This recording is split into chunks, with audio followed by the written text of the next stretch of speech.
Hello, YouTubers, friends, compatriots, bootlicker shows, nuts, source, peasants, vassals, real slaves, Afrikaners, colonialists. I'm a useful idiot, and today I want to talk about Congo, Democratic Republic of Congo.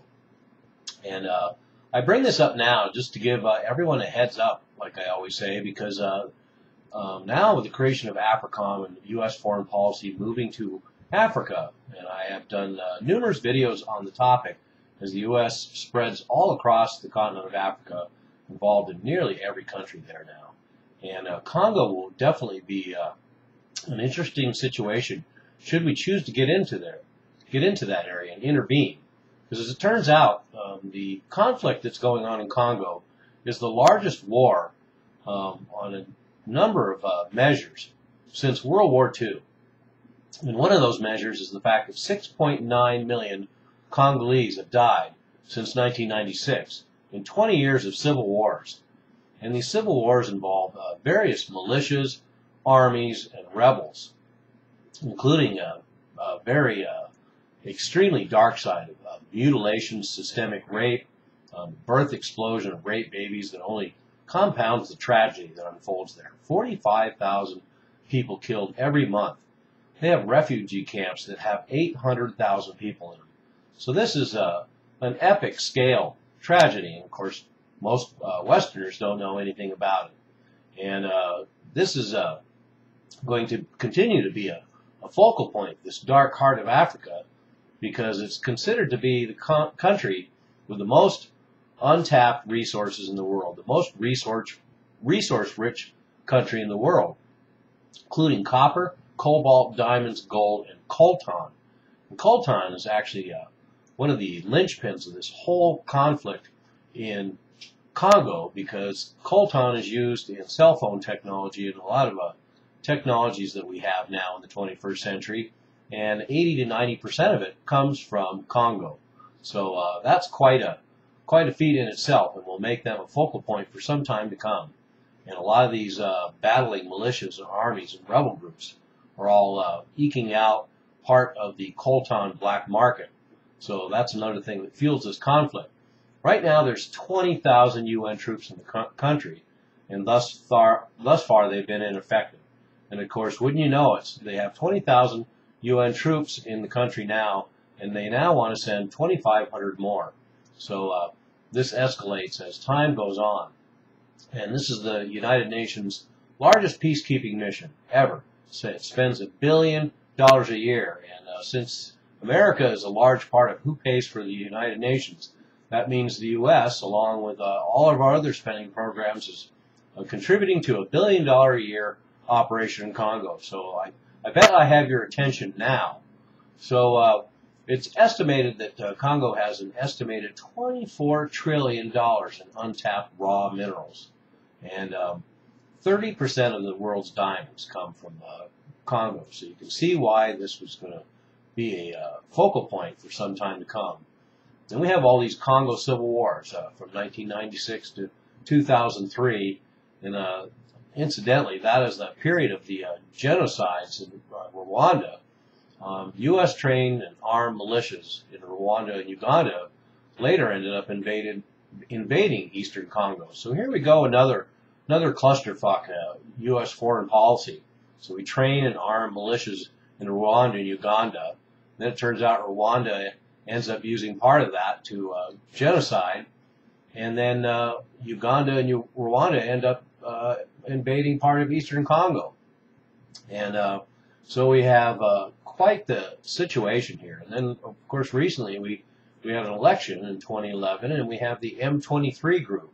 And that's that rebel group that we've heard about before, because the U.S. had to send troops there to help track down this M23 group. So we already have U.S. troops, special forces involved in Congo, and no surprise there. And Rwanda, who is allied with the U.S., theoretically, continues to exploit eastern Congo resources, and with the complicity of the United States. So the United States is involved in the neighboring country violating the sovereignty of Congo to exploit its resources. So the situation gets layers of complexity. And there's a number of reports from governments of the U.S. and Europe that lay out the strategic nature of future mineral sources in this region. And interestingly enough, and this will get a lot of people's attention too, the sole piece of legislation authored by Senator Obama was SB 2125, the Democratic Republic of Congo Relief, Security, and Democracy Promotion Act of 2006. So its basic tenet was that Congo has long-term strategic interest to the U.S. and the United States, and that we need to make sure that we protect the natural resources there. So we could, depending on how things go there, we could easily see a much larger UN presence if we need to stabilize that nation at some point.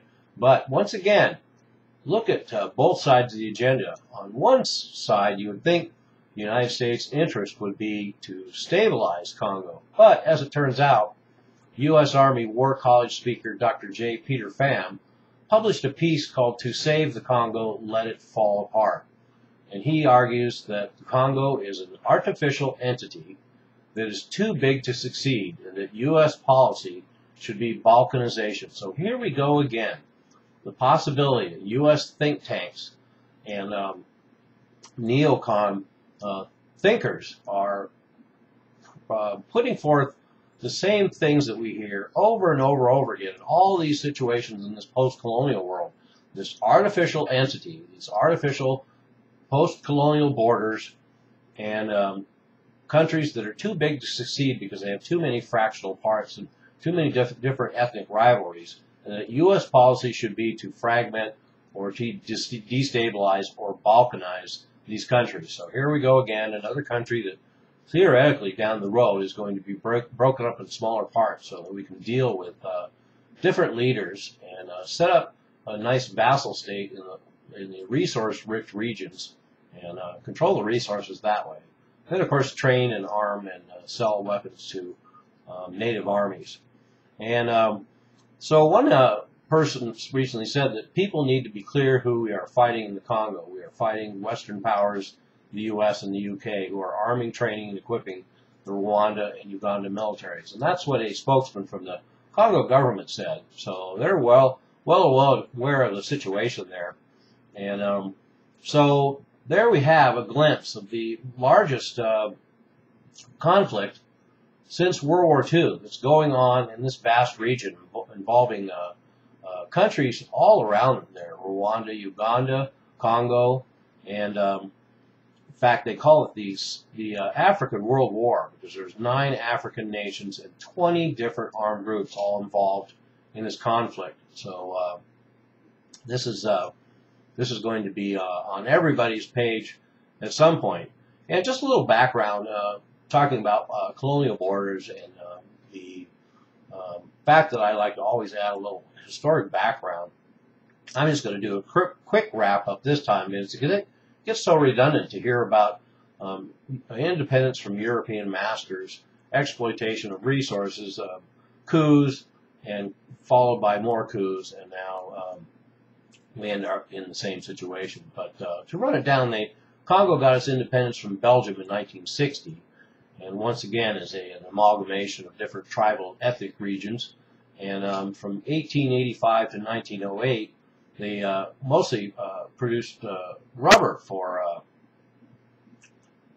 their Belgian masters, and it's said that half their population died during that period from disease and oppression. And once again, coups and violence and foreign interventions has been their history, including the period from 1971 to 1997 when they are known as Zaire. And that's the period when the U.S. Happily propped up a dictator there, Mobutu, who made himself rich on foreign aid. And so they have a short history now, only about 50 years, and it's the same story we hear again and again in the post-colonial world, and the same reason why they're going to continue to be in the history books in the near future, especially as far as the U.S. and Western powers and their current presence in Africa. I'm a useful idiot. Don't you be one too.